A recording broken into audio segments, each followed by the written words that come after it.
नमस्कार, मैं आशीष राठौर।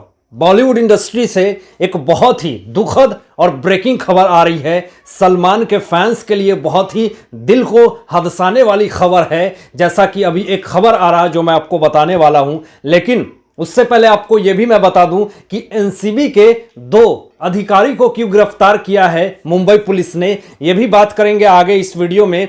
लेकिन उससे पहले आपको बताऊं कि सलमान खान हर साल उनकी बर्थडे जो है वो 27 दिसंबर को होती है, और उससे पहले यानी 25 दिसंबर को क्रिसमस डे के दिन वो पूरी तरीके से बर्थडे सेलिब्रेशन करते हैं। उससे पहले तो 25 दिसंबर को वो अपने पनवेल के फार्म हाउस में जाते हैं वहां पे, लेकिन एक ऐसी दुखद घटना हो जाती है जिससे कि पूरा सोशल मीडिया पे एक बार तूफान मच चुका है कि आखिर सलमान खान को किस तरीके से सांप ने काट लिया, और सांप के काटने से पूरी तरीके से अभी बवाल मचा हुआ है। उनकी स्थिति क्या है, पूरी तरीके से गंभीर है, हालत खराब है। उनके पनवेल फार्म हाउस पे ही हॉस्पिटल को बनानी पड़ी।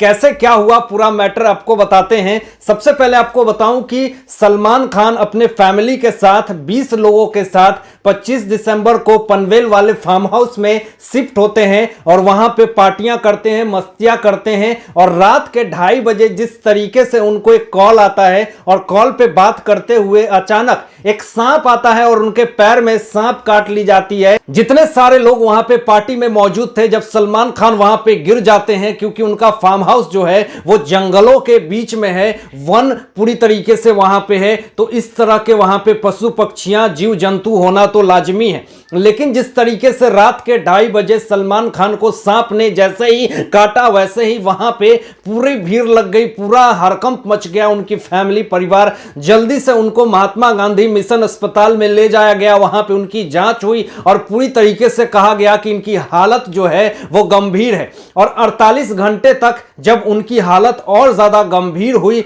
तो फिर अस्पताल के बाहर उनके ही फैंस लोगों ने हल्ला बोल शुरू कर दिया कि आकर बताओ कि सलमान खान के साथ क्या हुआ, अंदर क्या स्थिति है। पूरी तरीके से उनके फैंस के बीच में हड़कंप मच गई। लोगों ने कहा कि सलमान खान की लग रही है अब हेकरी जो है वो निकल गई है, इसी के पापों की सजा लग रहा है, एक नाग बाबा आए और इनको पूरी तरीके से डस लिया। तो इस तरह के मेम्स जो हैं वो सोशल मीडिया पे बनने शुरू हो गए।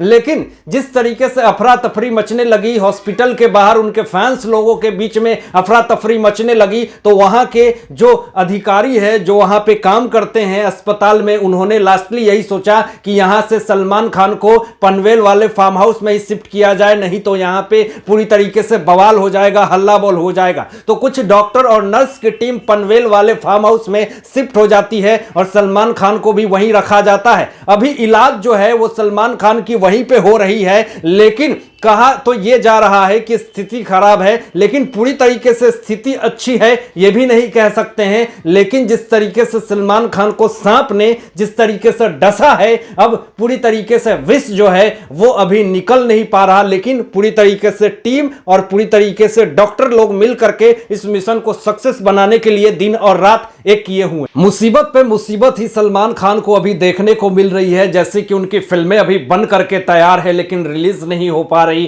पूरी मशक्कत से, पूरी कोशिश करने के बाद अगर कुछ फिल्में रिलीज कर रहे हैं तो वो भी पूरी तरीके से पिट जा रही है, उसकी टीआरपी पूरी तरीके से डाउन हो जा रही है। जैसा कि उनकी अब गर्लफ्रेंड थी पहली ऐश्वर्या राय, उनकी भी शादी हो गई, कटरीना कैफ की भी शादी हो गई, जैकलिन के साथ ये पनवेल वाले फार्म हाउस में थे, तो वो सुकेश चंद्रशेखर के जाकर के 200 करोड़ का भांडाफोड़ करने लगी और उधर ये शिफ्ट हो गई, उधर फंस गई। तो कहा तो ये जा रहा कि सलमान खान का ना करियर साथ दे रहा है, ना पूरी तरीके से उनकी गर्लफ्रेंड उनका साथ दे रही है। और जिस तरीके से अब सिचुएशन बन रही है, प्रकृति की मार जिस तरीके से उनको मिल रही है, ऐसी स्थिति में लग रहा कि सलमान खान की आपदा जो है वो पूरी तरीके से गंभीर होती जा रही है और आर्थिक स्थिति भी पूरी तरीके से गंभीर होती जा रही है। पिछले दिनों आपको बताऊं कि बिग बॉस जिस तरीके से रिलीज हुई, उसमें बिग बॉस में उसकी भी टीआरपी पूरी तरीके से डाउन होने लगी। तो इस पर पूरी तरीके से सलमान खान ने बयान दिया था कि मैं कितना भी फ्लॉप हो जाऊं, वृद्धा हो जाऊं, मैं कुछ भी हो जाऊं, मैं एक्टर ही आऊंगा बन करके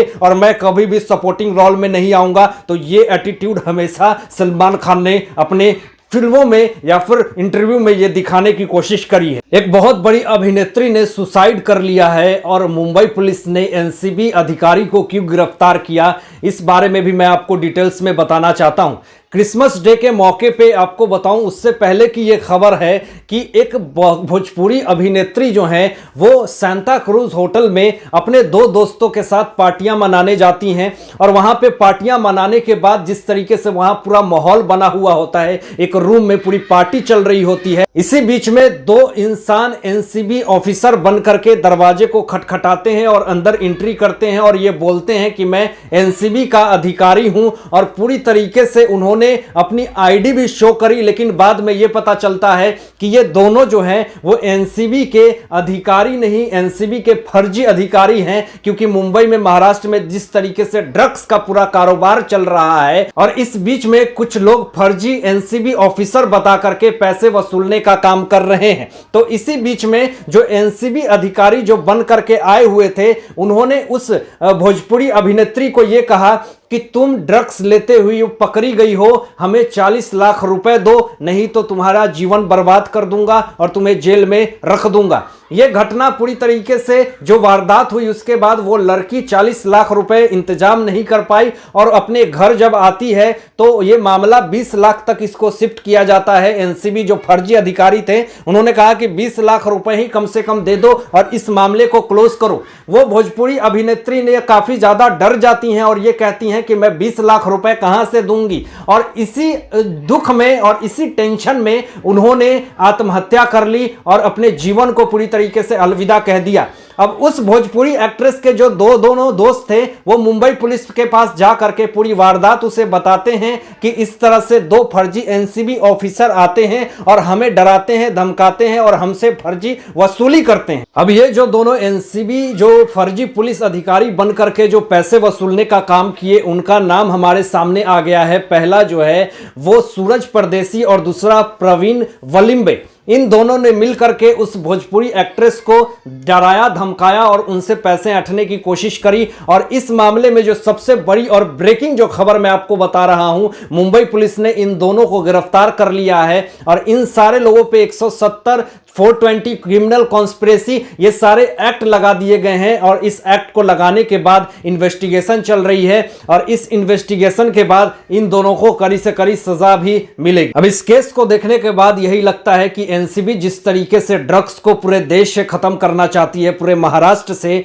ड्रग्स को खत्म करना चाहती है, पूरे बॉलीवुड इंडस्ट्री से ड्रग्स को खत्म करना चाहती है, तो कुछ घुसपैठिए लोग जो कुछ नहीं कर पा रहे हैं वो एनसीबी का फर्जी नाम लेकर के किस तरीके से पैसे वसूलने का काम कर रहे हैं, कैसे वसूली करने का काम कर रहे हैं। ऐसी स्थिति में महाराष्ट्र सरकार को पूरी तरीके से एक्शन लेना चाहिए कि किस तरीके से एनसीबी संस्था को पूरी तरीके से बदनाम करने की कोशिश की जा रही है। हालांकि इन सारे मुद्दों पे, इन सारे बातों पे आप लोगों की क्या सोच है, आप लोग क्या सोचते हैं इस विषय में, अपनी विचार व्यक्त जरूर कीजिएगा और ऐसे ही लेटेस्ट अपडेट पाने के लिए इस चैनल को सब्सक्राइब करके बेल आइकन प्रेस कर दीजिएगा और अपना ध्यान रखिएगा। Thanks for watching my videos. जय हिंद।